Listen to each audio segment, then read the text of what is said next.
trauma, that's a catalyst where a person can really learn who they are. And part of my learning was to learn who I am not and who I don't want to be. I take a very holistic overview of healing. It's not just about the mind. Trauma is in the body as well. It's in the nervous system.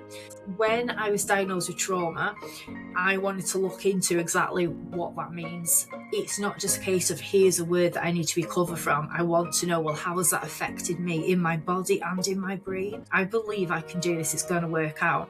And when you come through that to the other side, that's when the identity shift happens. And it's almost like you're an improved version of yourself. If you decide you want to make a change, your brain is automatically going to try and keep you safe. Your brain is there to keep you safe. So that's when it's going to throw out a limiting belief. Your life is about you. You are the priority, and you can make it that you are priority of life again and create a life that you truly love. An exploration of trauma, transformation, and triumph. Your healing starts here. Okay, so I want to give a quick disclaimer about this particular episode. Now, those of you who know me know that I do not shy away from hard conversations, and I do not shy away from those conversations in which people disagree with me. I believe this is how we are able to think for ourselves, learn new things, and approach things with an open mind. With that being said, I want to warn you that on this episode, my guest and I, we do not agree on everything. We actually have two different perspectives of life and life after death. However, we are both extremely passionate about seeing people get healed from their trauma. So if you take nothing else from this episode, I want to encourage you to always think for yourself. Always look at the facts, and through analyzing those facts, hopefully you will determine what you believe, what you reject, and the things that require more research and more learning around. My only hope is that you'll always approach things with an open mind, and then ultimately that you will go and find the modality that is going to help you overcome your trauma, because there's many modalities out there, and I truly believe that happiness begins with being able to release pent-up emotions and thrive after trauma. I hope you enjoyed this episode, and as always, if you have comments or opinions about anything discussed here, or in any episode for that matter, then please go ahead and comment on whatever platform you are listening to. I always welcome every comment, every opinion, and your opinion matters. The way you see life and your perspective of life matters. We don't always have to agree, but we can always provide a safe space to be able to share with each other. And that is how we grow. And we are back with another episode of Through the Trauma Podcast. I am Amber, your host, and today I have with me Miss Aimee Heaton. She's a trauma-informed coach. She specializes in the Astrology birth chart guide, and she's a founder of Ready, Aim, Succeed Coaching. Now, me and Aimee were talking a little bit before we jumped on here today, and she is a well-rounded individual who has made her purpose out of pain. And as so many other people who have turned their trauma to triumph, her ambition and her hope is to empower women. And so, as most of you know, I love bringing on women that empower other women. And Aimee, I am so happy to have you here today. So thank you for joining us. Thank you so much for inviting me on as well. It's lovely to be here. Yeah, it's so nice to have you. I'm excited to jump into our conversation. There's so many things that you have that I feel like we align on, and I can't wait to dig deeper. But why don't you just tell us a little bit about yourself and maybe anything that I left out that you want to share with my audience? Yeah, sure. So my journey has very much come from that trauma that I went through, which was through domestic abuse. I think typically now when I look back at trauma, that's a catalyst where a person can really learn who they are. And part of my learning was to learn who I am not and who I don't want to be, what I don't want to have in my life. And that really enabled me to almost reset my whole life to align with what I do want. From that, of course, yeah, a lot of pain, a lot of healing came from it. It was quite a journey and quite a lot of work, but I am really fortunate now that I can use all of my story and I've turned it into purpose to help other women instead. I love that. And I love this idea of identity shifting. And I know that I read that in your paperwork that you're really into identity shifting right now. Yeah. And it's funny because so am I. I am preparing for an event. Have you ever done a burn ceremony where you... Oh, no. Okay, you should. You should. It's amazing. So we're preparing for a burn ceremony, but this is something that I want to continue to do. But it's a beautiful ceremony of like getting rid of everything that no longer serves you. So people do this with limiting beliefs and all kinds of different things. But I like using it for identity shifting. With that being said, tell us a little bit about what you do and how you help people kind of come into this new identity. Yeah, definitely.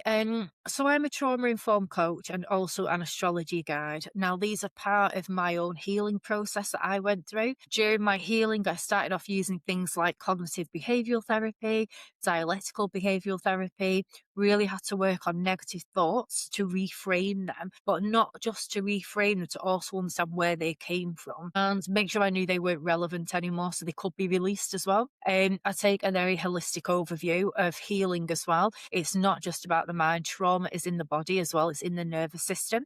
So I also use Reiki and I then went on to use astrology. The reason being is in my healing journey, I absolutely took a deep dive. I wanted to know exactly what had gone wrong in my life for me to feel at such a low point. The astrology helped me look from scratch at a birth chart. I call the birth chart a person's ingredients of what has made them. And I see that as the ingredients before they were conditioned to be any other way, before any trauma happened. So I see it as taking a person down to their absolute clean slate and starting again in a way where you can start to create a life that is in alignment with your own values and what you want to do in your core truth as well. Each of the elements of my work are part of a process where people can choose to have all three or just one of them, whatever suits them. And it helps the client to come in, however broken they feel, to know they can move forward in a way that's going to help them as well. I love that. I love that.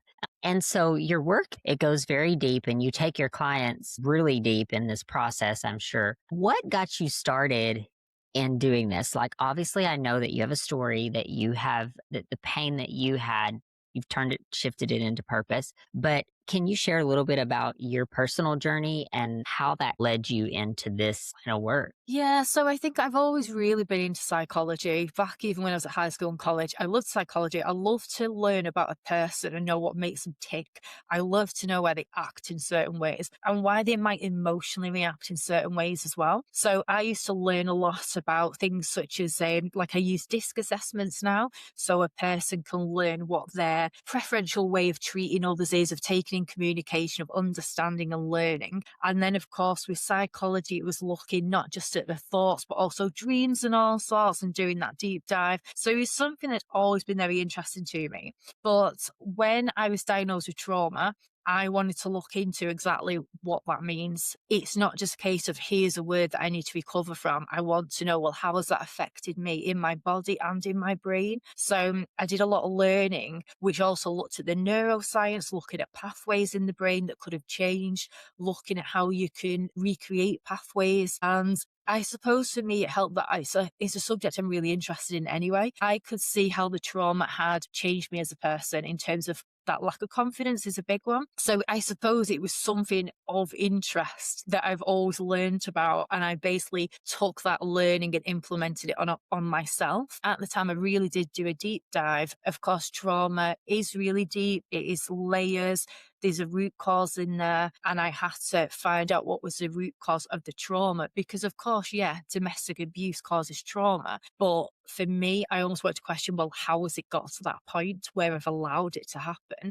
In terms of the deep dive, the reason I used astrology as well is because at one point I felt so low. I was almost questioning, have I somehow caused this? Is this karma? Have I done something really bad to make this happen to myself? Because I could not understand how somebody could have to feel so low in their life. And when I looked back at astrology, of course, it can also, you can go as far as to look back at karma patterns and also past lives. Past lives isn't really something I deal with in my work, but a birth chart can show patterns that have come from there. So part of my deep dive was to look into the past lives and see, is this something I've brought into my life, or is this something that's occurred in this life? But even so, I wanted to know, could this happen again?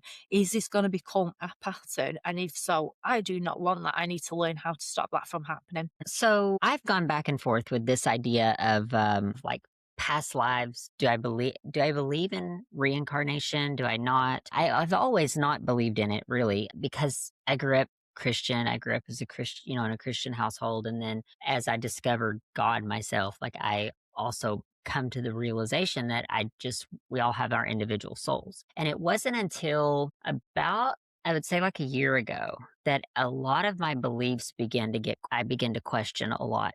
And that's how we learn, right? Is by questioning things. It's okay to be inquisitive of these things and to question these things because we live here on this earth, and to question how we got here and why. The big question is why bad things happen to good people, or why bad things happen at all. And I can't say that I have a definite answer. I recently got into doing some studying there's a book called The Emotion Code. Have you familiar with that book at all? Yeah. Bradley Nelson. So he is the one that really made me start to question this idea of past lives. And I'm going to say I don't know. I really don't know. I don't know if we do. I do believe that there's a lot of things that our finite minds cannot grasp.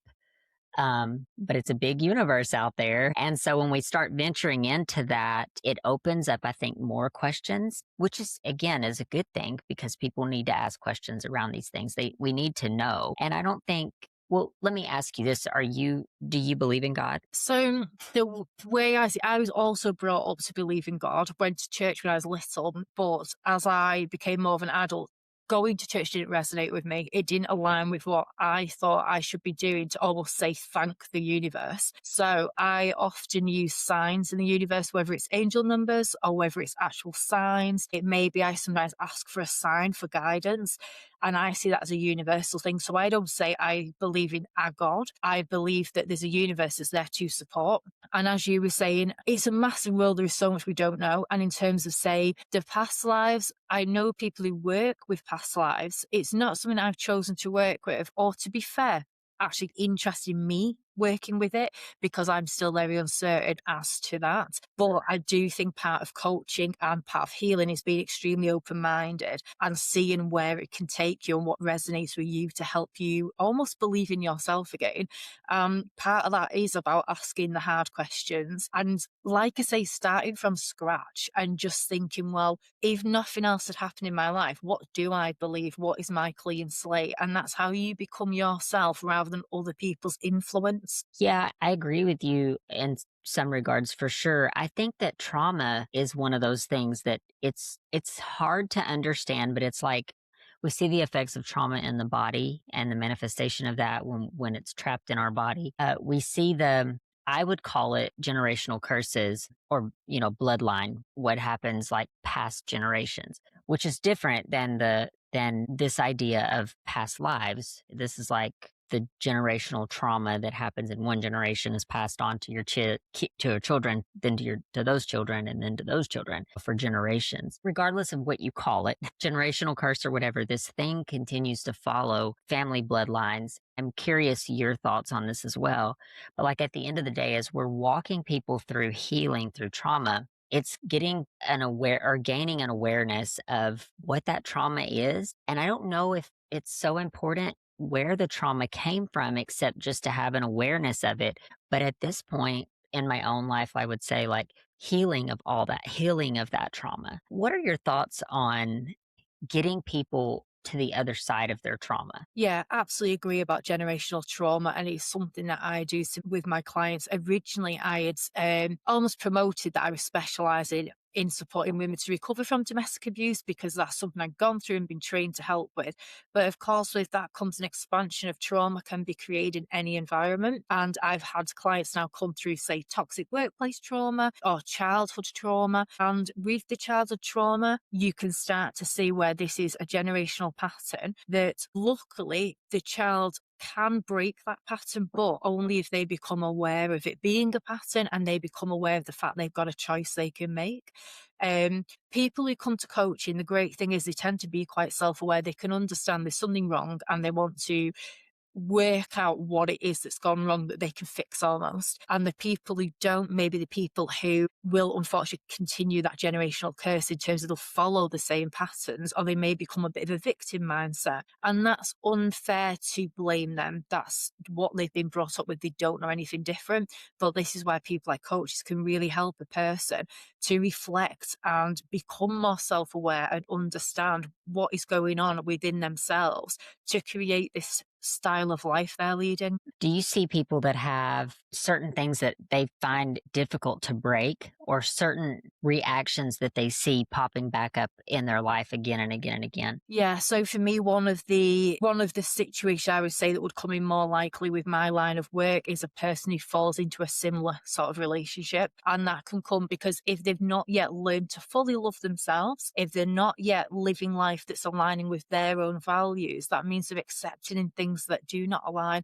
They're not having healthy boundaries. They're not saying no to people. They may still be slightly people pleasing, and that can be down to a lack of confidence. And generally, a person who comes to me in that moment, this is where they're learning this, and this is where they're relearning what they want from a relationship. But I do have people who come to me who tell me about their history of relationships, and they feel, I always get with the bad guys, for instance, or every relationship turns out the same.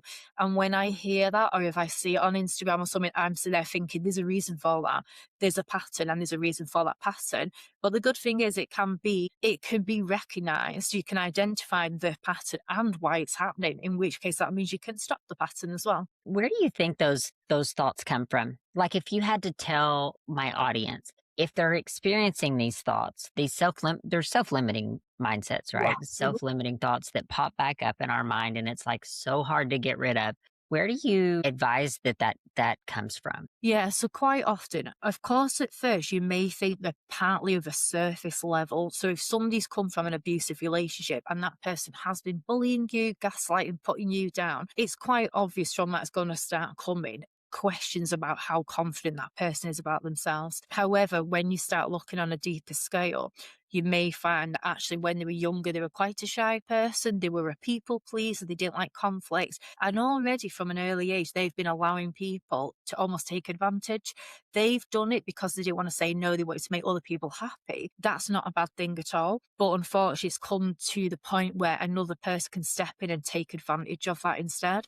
So quite often, it's not just a case of looking at the more recent event that's caused trauma.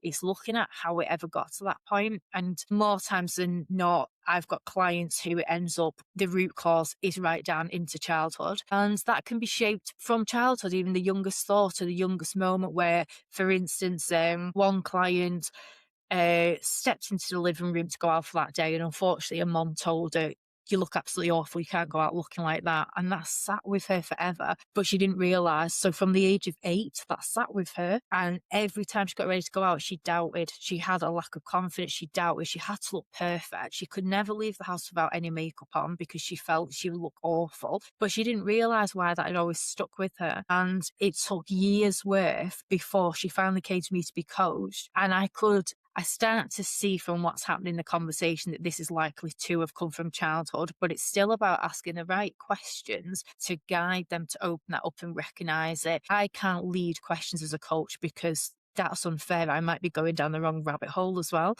But instead, it's opening up that conversation for them. And that's where she started to identify for herself how young she was when that belief first came. But that had become a limiting belief. That had meant that she, like I say, had to look perfect before she went out. She wouldn't just go out for a walk alongside the seaside where she lived. And it was stopping her from living a life of comfort and that she might have wanted to live. And with beliefs when you're young as well, of course, beliefs come in from what your parents believe, your culture, your friends, and you don't necessarily see a belief as being limiting until you finally get to a point where you realise, but it's adapted your mind to think some things are right, some are wrong, or some things are suitable, some aren't. And then sometimes when you strip that away and tell them, but you can make a choice here. Do you actually believe that? That's when the person realises, actually, no, I don't. It's just I've gone along with it because that's what I thought was right. Yeah, I think the brain is such a powerful thing, because Yeah. inside of our brain, we can't see all of those things that happen. All those synapses that are going off in the background. We just know that this is a thought that's promoting an action. It's promoting an emotion that's then promoting an action.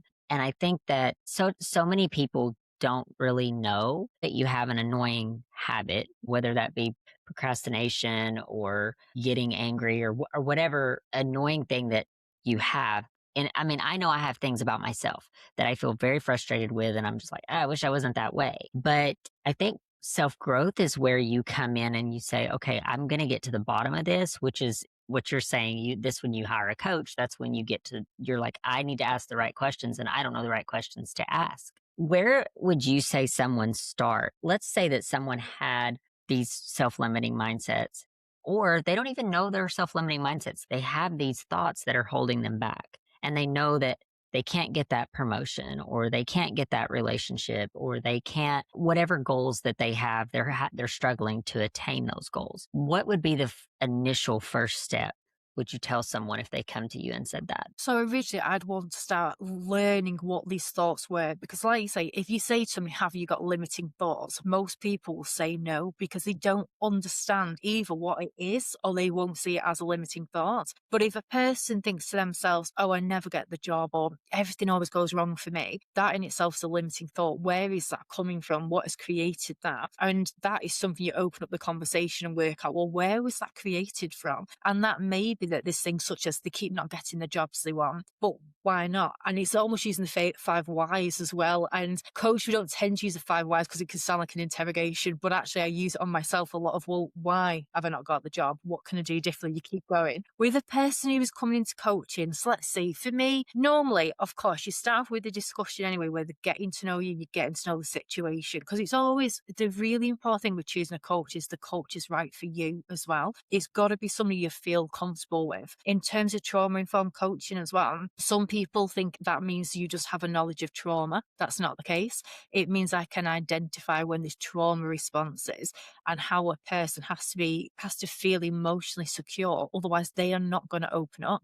Also, of course, it's different to life coaching in the sense of I've got to move at the client's pace. I can't push them because that can be re-traumatizing. So it's working slightly differently to somebody who might come in saying, I want a life coach because I need to learn how to do ABC kind of thing. So when a person comes in, as they're describing what's going on in their situation, what's bothering them, and it may be initially they do say, I'm really struggling, I want a promotion, and I just never get the promotions. That's me then starting to ask the deeper questions to work out, well, why do they think they don't get the promotions? And it might be learning about how they prepare. And when you're talking to them about how they prepare, that's when you start to find other beliefs come up. And sometimes it's down to a lack of confidence, for instance. And then you get into the work of strengths as well, and to find out, well, what are their strengths so that they actually recognize them. But it's not just a case of them recognizing them, they've got to believe it for themselves as well. So tell me a little bit about this astrology birth chart guide. I did a little bit of astrology. I was recommended to a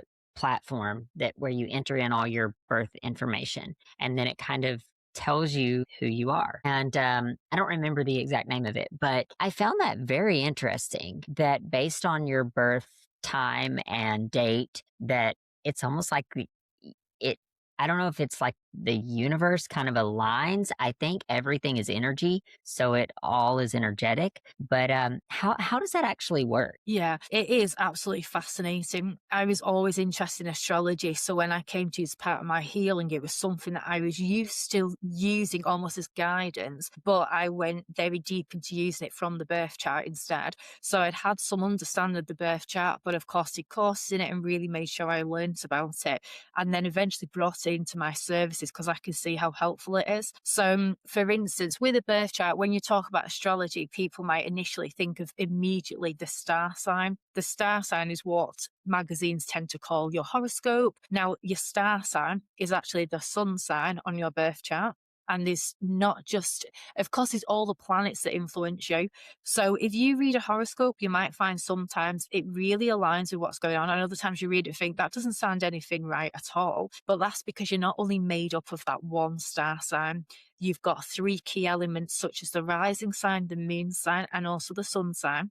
Then, of course, all the rest of the planets. And it's not just those as their one influence, it's which astrology houses they sit in and which of the zodiac signs as a lenses over that area as well. And that's why everybody's birth chart, of course, is so different and how everybody can be different. So you may have 2 Scorpios in the room, but they actually come across extremely differently in the way they portray themselves, and they'll have maybe different rising signs. So a person can learn a lot in terms of, the way I always put it is, it's like their ingredients. It's like, this is what's been put into you to make you act the way you are, which can be really grounding and a helpful anchor for people with trauma, because it gives them understanding as well to why they may react in certain ways. Like the moon sign, how you emotionally feel secure will also be a sign of, well, how will you emotionally react when you're insecure? So it helps a person learn and understand themselves. And also in terms of trauma, sometimes having that anchor is that little security, that safety net, and they can look back at their birth chart or their report, and when they think things are going a little bit more chaotic,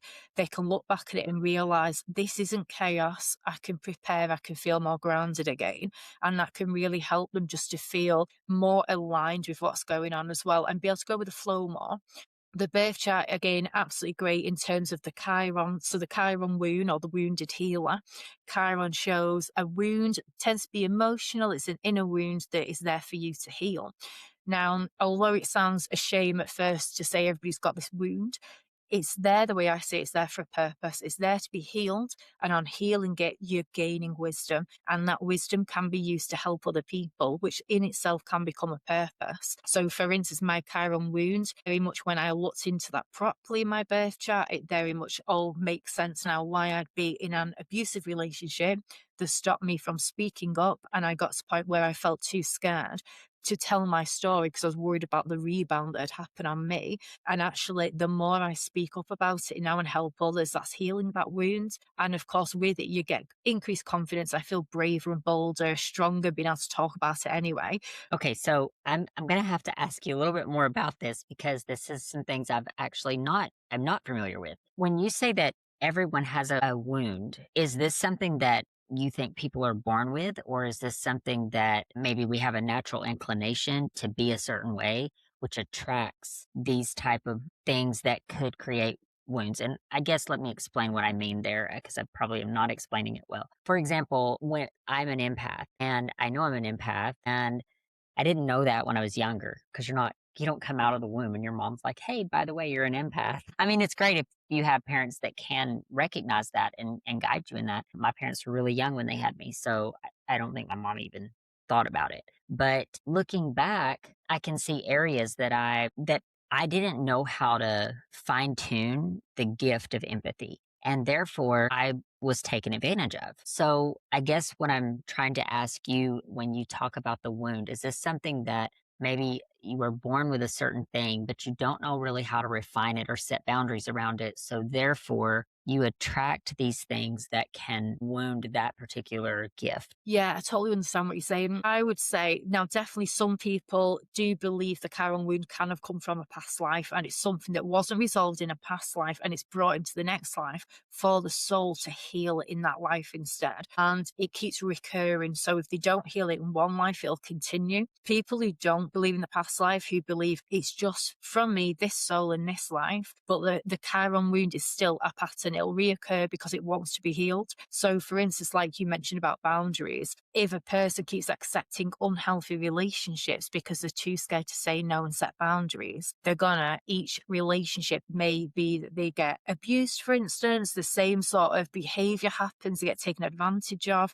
Then it could be that they just, for instance, the person splits up with them and they will see that as this recurring of, I'm not good enough. And it's not down to that. That's where they need to heal a wound of, it's not that they're not good enough, it's actually they are better than they think they are. They've got more self-worth, more value, and that's why they should be able to turn around to somebody and say, no, I'm not accepting this anymore.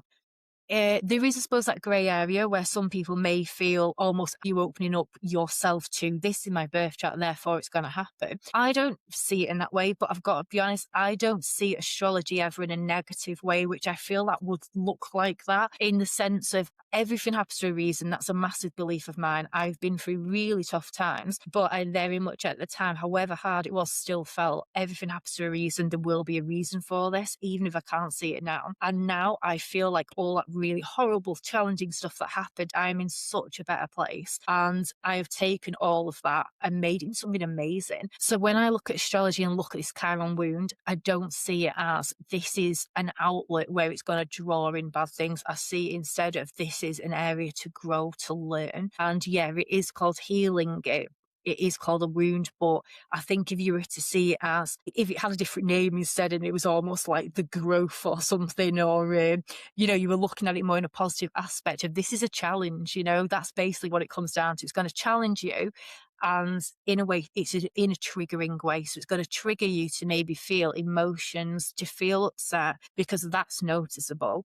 And in that moment, you notice that emotion and you realize, I don't want to feel this way. And then you work out, well, what caused me to feel this way? And that's when you can start healing that wound instead. So yeah, I would say I see it as not a bad thing. I never come to the birth chart and see it as, oh, this is awful, this is going to happen. And a lot of what happens to you anyway is, yeah, the Chiron wound's there to be healed, but conditioning is what tends to be what you need to heal instead, I find. It's just what shows up, the root cause of perhaps needing to actually understand your own value, or understand you've got every right to say no to people and set those boundaries.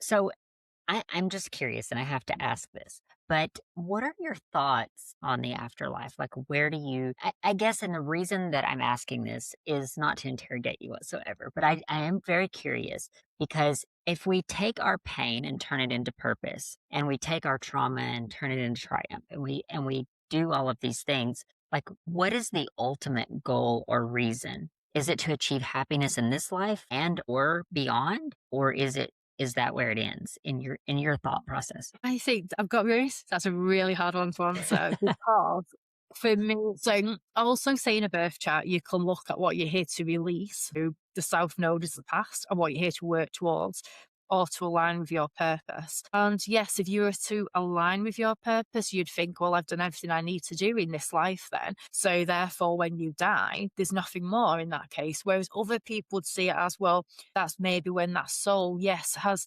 achieved that purpose, but maybe on almost one topic, one area of learning. So the soul will go into a new life with a totally new thing to learn instead, like a new lesson. And I've got to be honest, I suppose I'm really unsure. I feel like everybody's got a purpose. I don't mean that in a cheesy way, but I do feel everybody's here for a reason. And that's a really, really valuable thing that everybody needs to know.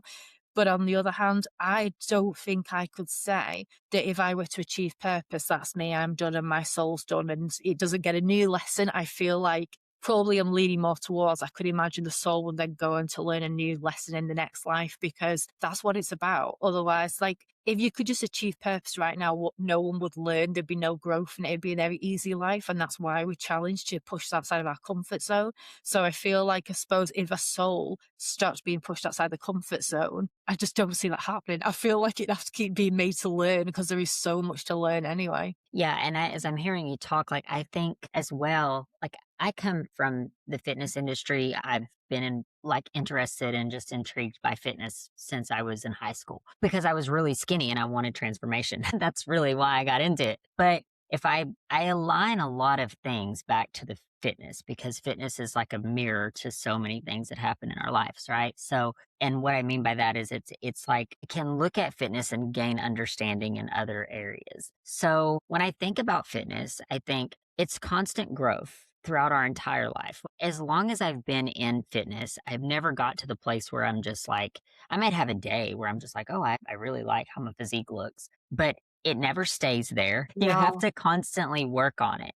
And I think our self growth and our mindset is very much the same. Even our purpose, I think, is very much the same. So I do think you and I agree on that perspective because That's a it's, really good way of putting it. Yeah, like when people look at the body, I think because it's physical, you can see it. That's when they understand they have to keep working to achieve, for instance, the perfect body. And you've got to see that, put that basically onto the mind instead. If that's why you've got to keep working on the mind. yeah. And obviously, I don't think anyone has all of the answers when it comes to the afterlife. I mean, because we're all alive. So we don't know what it's like in the afterlife, except for those individuals that have, passed and then come back. But even that, how much of what they see is truly spiritual or how much of it is psychological. Like our brains are very powerful things. Yeah. So I don't really know those answers. I recently have dabbled in this research about scripture and where scripture comes from. And I do think that the Bible is a very interesting book. I do think there's been things taken out of it that it has kept us from knowledge. So it it goes back to, I guess, bottom line and where it brings us back to here is life is a navigational process. Like we have to try to navigate through life. And to me, when I see trauma, I see it as something that holds people back.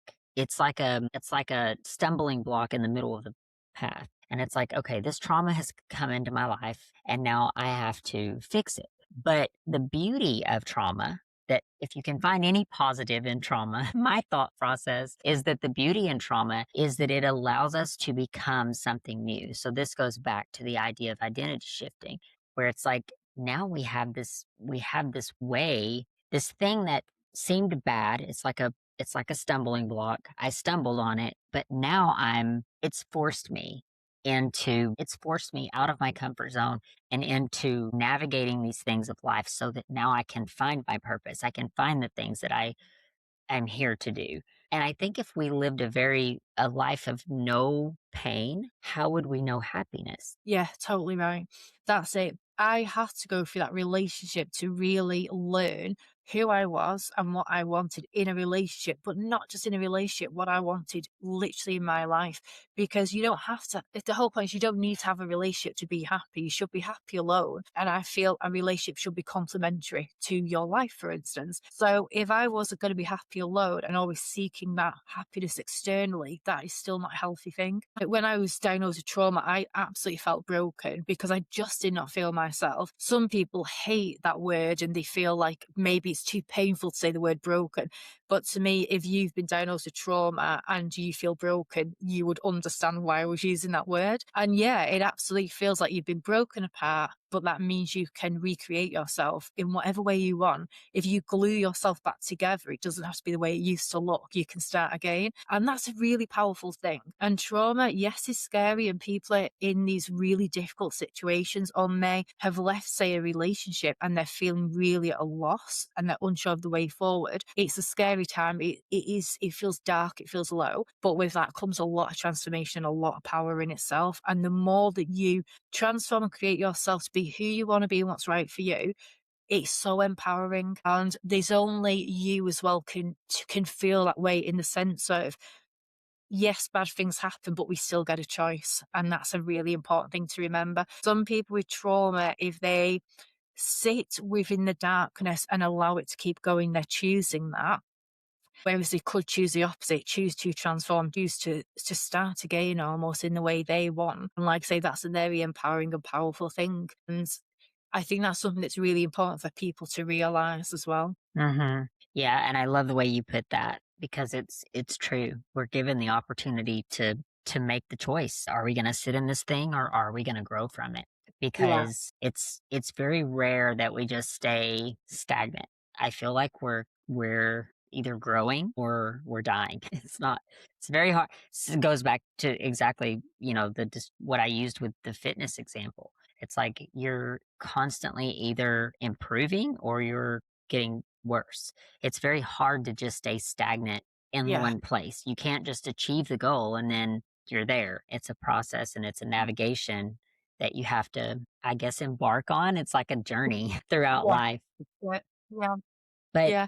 And I suppose as well, like, you may hit a goal, but then that's when you raise the bar, isn't it? And like, for instance, I know for myself, I call it leveling up. I'm forever each month looking at how do I need to level up personally, but also how do I level up in my business? And when I achieve that, when I say I've leveled up, I've done that, but then it's like, how am I going to do it again? I don't just sit down. It doesn't mean I'm not happy or grateful for the difference and the effort I've put in and what I've made out of that. It's just I'm always striving to do better. And I think, though, that's another thing with females where we always, so many of my clients, they raise the bar and they keep on raising it. And I do have to get them sometimes to reflect and pause and actually sit in that moment and basically really take on board how well they have done, how far they have come, and celebrate that. because otherwise you can keep chasing the next goal and never recognizing how much of a difference you've made. Amen. That's it. That's the crux of it right there, because you're right. It's a fine line of pushing yourself to be your very Yeah. best version, shifting your identity to be that very best person, but then also appreciating how far you've came. Yeah. And it's funny because I just had this thought this morning, actually. I was, just you get stuck in ruts. Sometimes, like, it's just the emotional stability is like this. So it's up to us to regulate that out, right? Through our nervous system. And this morning I was feeling a little bit like, just like I'm not where I want to be yet. And so I started cleaning because I'm like, I've got to get rid of some of this clutter. I felt a little overwhelmed. And I found a thing that I had drawn out a couple months ago. And it's so funny because all the goals that I had put there, I had achieved. But in my emotional state, I didn't feel that way. I felt like I was so far behind. Like, what am I doing? I'm overwhelmed. I don't even know. And it's just so strange how our brains can do that to us, where we get to this place in our life, we're just like, it's like, I don't know if like energetically, if things aren't aligning. Sometimes I feel like that's what happens, but it's just like so hard when you're in the middle of one of those self-limiting, self-defeating mindsets to pull yourself out of it. What advice would you have to someone, like, if they came to you and said, I'm in this, and some people, I mean, I get in it for like a day or so and then I'm like, good. But You're welcome. sometimes people live in these states for years, and I guess if you had advice to give someone, like how to pull yourself out of those places, what would you tell someone? Yeah, so I've got two ways of working with that. So one of which is very much getting people to identify their strengths, getting them to actually have to tell us, for instance, whether I'm hosting a networking group, whether they're in a coaching session, or whether I'm sat with friends. I want them to list what has happened that's positive, especially if I can see they are in one of those slumps. And it does happen, and it can happen very much when somebody is like a solopreneur, because if you don't have someone to keep doing reviews with you and tell you how well you've done, it's very hard to, people forget to remind themselves and to look back at, say, the analytics that prove you've done well. So instead, I almost take up on my job as to remind people, because otherwise I can see them getting that slump, and sometimes they can stay there. They don't want to, but it's because the negative thoughts start to come in, the lack of confidence comes in. So I would have the person recognize, I would want them to reflect back and tell me about, say, the last time that they've done something where they felt really proud of themselves. Then I'd want to learn, well, what did they do that made them feel proud? What happened in that scenario? What can they do again the next time that crops up? What did they learn? What do they feel confident in doing it again? And just start the conversation in that way. Now, another way as well, of course, is with astrology, which is a great guidance tool. Because, for instance, I'll try and do this in a concise way because I could talk about astrology forever. So, Saturn is called the time master. Saturn is a very slow moving outer planet. When Saturn changes signs, that can make a very big difference, but on the collective, not just on the individual. Because Saturn moves around the zodiac so slowly, when Saturn comes back round into the chart, where he was, I say is a he, at the place of your birth, that's called a Saturn return. Saturn comes back to that point to check you are where you're meant to be. Now, leading up to that time, you'll have already been seeing signs that are saying to you, the hinting, you're not where you should be. For instance, you might be in a job and you're not enjoying it, and you're even waking up thinking, I don't want to go to work, I feel anxious, or I'm just really sad, I feel depressed, it's not for me. Or you may be in a relationship where it's getting worse, they're bullying you. These are hints of this isn't right for you, you need to leave. And it's giving you that choice. You can take control and leave, which is the scary thing to do, because that's outside of your comfort zone, because that's going to something new and unknown. So Saturn is giving you these chances, and when you've not taken a chance, that's when instead the universe makes it happen for you. And at that point, things can feel chaotic. It gets taken out of your hands. So for instance, the person might get made redundant, or they might get sacked. That's also very scary, because all of a sudden it's outside of their hands. Now they're forced to go and get a new job. But actually, it's for the best, because they were in a job that wasn't right or aligning with them anyway. This means that they can start again. And however scary it is of, oh my gosh, I need money, I need a job straight away, you're also more than likely going to take all of what you've learned and didn't like about the old job and look for a job that is not the same and get a job that's much better for you. And with that, this is where, although to some people astrology in that sense could seem scary, it's also you can use it to prepare yourself and to become more aware of what's going on in your life and start to read the signals, basically. So if you're noticing these signals and you already start to adapt your life accordingly, you don't have to have it get chaotic. You've already managed your life in a way that does work and align with yourself. So I just want to be sure that I'm understanding what you're saying. Mhm. Are you saying that sometimes when we experience this kind of inner turmoil, like everything's not in alignment and we feel like chaos, that this is the same type of thing as, like, say, when our nose starts running and we start sneezing, like this is a sign to say, hey, I'm coming down with a cold, Yeah, or I'm coming perfect. down with Yeah, something. yeah. Maybe it's the That's flu. totally right. Yeah, if you start getting a sore throat and then you start coughing a bit and then you start to feel run down, that's all signs you know I'm on the edge of, say, flu. I know I need to rest. I need to get some medicine. I need to keep warm. Yeah, you're absolutely right. It's these little signs that are already sort of trying to nudge you in the right direction, and it's doing it gently to nudge you, but they get more extreme the more you ignore them, basically. So it could be a job situation, it could be a relationship situation, it could be a spirit, it could be anything, right? Yeah, that's right. But it's up to us when we start to feel those symptoms come about to start asking the right questions to guide us in the right way that says, hey, this is maybe why I'm feeling this. Because are you saying that we don't, a lot of times that's a symptom of something bigger and we don't necessarily feel these things unless the universe or God or something is energetically pushing us in a different direction? I think that the person themselves, for instance, let's go with the example of the person who did not enjoy their job. They really didn't want to go into work anymore. They knew it was no longer right for them. And at that point could have simply said, well, I'm going to leave then. I'm going to get a different job. But they choose not to for whatever reason, whether it's the finances they rely on, whether they worry they won't get another job, whatever reason they stay. But they do know in their heart, this isn't making me happy. And that in itself should be enough to say, well, I'm going to stop doing it then because there's plenty more jobs out there. And some people, when I talk, they probably hate to hear that because they feel it's not that easy just to get another job, for instance. And I'm not saying life's easy and everything's got to fall in your lap. You still got to do the work to get the right job, for instance. But you also don't have to stay in the wrong relationship or job that's making you unhappy. And the way I see it is you have got one life. So why do you want to spend the majority of time in the wrong marriage or in the wrong job when you could take that? Yeah, it is a scary, bold move, but break it off and recreate a life that is as perfect as possible for you, and then much more enjoy the rest of your life rather than starting something you already know isn't right. Do you think making shifts like that require you to step into a new identity to be able to make those shifts? Or do you think that stepping into those shifts, you become something different in the process? Definitely the second one.